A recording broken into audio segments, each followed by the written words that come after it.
একটুখানি এগোলে আবুল বাশারের বাড়ি। ৬৫ বছর বয়সী আবুলের বাড়ির গেট এটি। এই গেটের ভেতরে অশান্তির আগুনে জ্বলছে একটি সংসার। স্ত্রীর নামে জমি লিখে দেওয়ার পর এখন আবুলই বাড়ি ছাড়া, এমনই অভিযোগ তার। তবে স্ত্রী বলছেন তিনি স্বামীকে নিয়ে বাকি জীবনটা কাটাতে চান।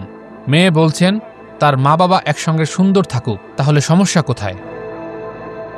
আবুল বাশারের বাড়ি বাগেরহাটের ফকিরহাট উপজেলার লকপুর ইউনিয়নের লকপুর গ্রামে। তিনি নিজেই সাংবাদিকদের ডেকে তার সংসারের অশান্তির কথা জানিয়েছেন। নিতান্ত পারিবারিক সংকট হলেও থানা পুলিশ পর্যন্ত গড়িয়েছে বিষয়টি।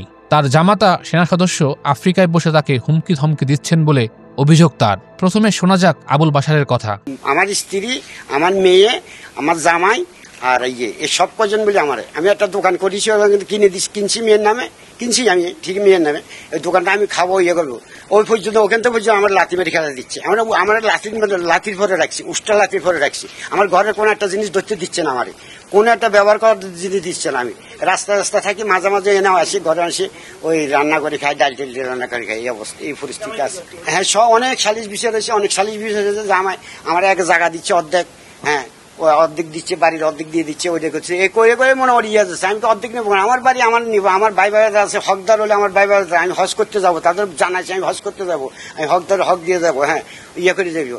আমার নামের সম্বন্ধে তোমরা যখন নিশ্চয় পাবে, আমার নাম আমার করে দাও, তোমরাও পাইবা, তোমরা 10 আনা পাইয়া যাবে।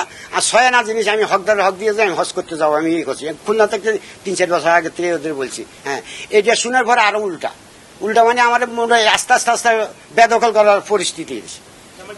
জামাই এখন সাউথ আফ্রিকা আছে, ওখান থেকে হুমকি দিচ্ছে আমাদের। আমার বাড়ি করতে আমার কাছে আমার এই বসত বাড়ি, আমি 40 বছর আগে আমার আব্বাতে নিয়েছি। আমার বসত বাড়িটা আমি রিটার্ন চাচ্ছি, আমার স্ত্রীর কাছে রিটার্ন চাচ্ছি, আমার দিয়ে দেবো, আমার ওরা পাবে। এরপর আমি মরে যাওয়ার পরে ওরা পাবে। হ্যাঁ, ওরাও তো পাই যাচ্ছে। আমি লেখাপড়া জানি না, আমি কোন লেখাপড়া জানি না, গিয়ে কিছু জানি না। এটা আমি জানতাম না, জানতাম না।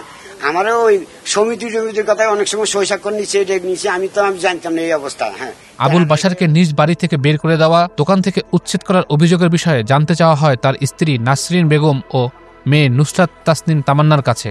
স্ত্রীর দাবি, স্বামীর উপর তিনি কোনো নির্যাতন করেননি। জায়গাটা তো মনে করেন তারই কিনা, সেই স্ত্রীকে জায়গা খুশি করে দিছে এবং মেয়ের নামে যে দোকানটা কিনেছে সেটাও খুশি করে কিনছে।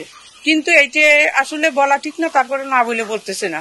যখন আমার মেয়ের বিয়ের পরের থেকে আমরা মেয়ের বাড়ির থেকে আর আমরা থেকে আমাদের সুন্দর একটা ভালো একটা জীবনযাপন ছিল, এই অনেকের ভালো লাগেনি, যার কারণে তার পিছনে লোক লাগিয়া আজকে এই পরিস্থিতি আসছে। এখন সে যে এই পরিস্থিতি করতেছে, তাকে আমি যত বুঝাই, সে কোনো বুঝে কাজ আসে না। সে ওই মনে করেন আমার কাছ থেকে এখন বুঝে আমার কাছ থেকে এখন ডিসিশন ঠান্ডা হয়ে যায়। একটু পরে যায় ওই উনারে যারা বুদ্ধি দেয় তাদের কাছে যায়, বলে যে না আমি এটা মানি না। এই হচ্ছে কথা।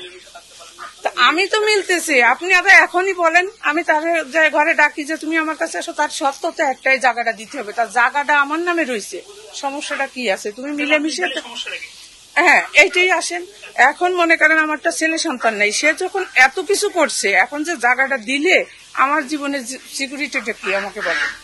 মেয়ে ও জামাতার বিরুদ্ধেও নির্যাতনের অভিযোগ এনেছেন আবুল বাশার, তবে তা অস্বীকার করেছেন মেয়ে তামান্না। আমি চাইবো যে আমার মা বাবা মিলে যাক, কারণ হচ্ছে আমার বাবা আর মা কিন্তু দুজনেই ওই বাড়িতেই থাকে। আমার বাবা অন্য কোথাও থাকে না, ও বাড়িতেই থাকে। কিন্তু তারা দুজন আলাদা খায় বলতে আমার মা অনেকবার তাকে বুঝাইছে, অনেকবার বলছে যে দেখো জায়গা জমি মূল জিনিসটা হচ্ছে হয়তো বা নামে আমাদের, কিন্তু জিনিসটা কোনোভাবে আমরা ভোগ দখল করতেছি না।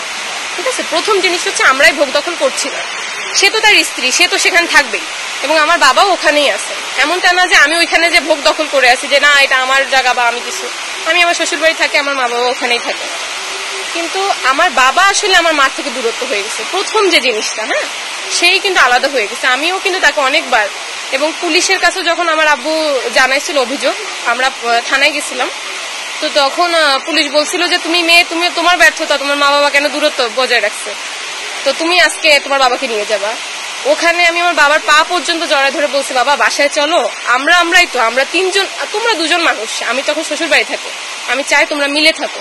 কিন্তু আমার বাবা কোনোভাবেই সেটাতে রাজি হয় নাই। তার মূল জিনিস হচ্ছে আমাকে দিয়ে দাও। এখন আমার আম্মুরও তো মানে আমার যেহেতু একটা ভাই নাই, আমার মার কাছেও একটু দুর্বলতা লাগে যে আমি যদি এটা দিয়ে দিই তাহলে সে আমার সাথে কি করবে, হয়তো বা সে আমাকে ছেড়ে দিয়ে চলবে। এখন আমার সন্তান হিসেবে আমার কথা হচ্ছে জিনিসটা জারি থাকুক না কেন, আমার বাবা ওই বাড়িতেই থাকবে, আমার মা ওই বাড়িতে থাকবে, তারা সুখে শান্তিতে সংসার করবে। স্রেফ কথা এটাই। আমার বাবা এটা বলার, আমি যেটা বলবো, যেহেতু সে আমার হাজবেন্ড, আমি যখন আমার বাবাকে কিছু একটা বলছি, আমার বাবা ভাবছে ও তাহলে তো তুমি তোমার হাজবেন্ডের কাছ থেকে মনে হয় শুনে আসছো, বা সেটা শুনে তুমি আমাকে বলতেছো, কিন্তু আসলে এটা কোনোভাবেই না। সে তার ব্যক্তিগত জীবন বা তার প্রফেশনাল লাইফ নিয়ে সে বিজি, সে কোনোভাবে আমার আব্বু বা আমার আম্মু আমাদের লাইফে, হ্যাঁ সে গার্জিয়ান, যেহেতু আমাদের সে আমার মা বাবার জামাই, সেও গার্জিয়ান, সেও বলেছে বাবা আপনি মিলে যান, মা আম্মু এরকম হন, কিন্তু সে কোনোভাবেই তাকে হুমকি ধামকি এগুলো কোনো কিছু সে কোনোভাবেই দিচ্ছে না। ওয়ালটন এখন দেশের সীমানা পেরিয়ে পৌঁছে গিয়েছে 50টিরও বেশি দেশে। ওয়ালটন, ঘরে ঘরে বিশ্বজুড়ে।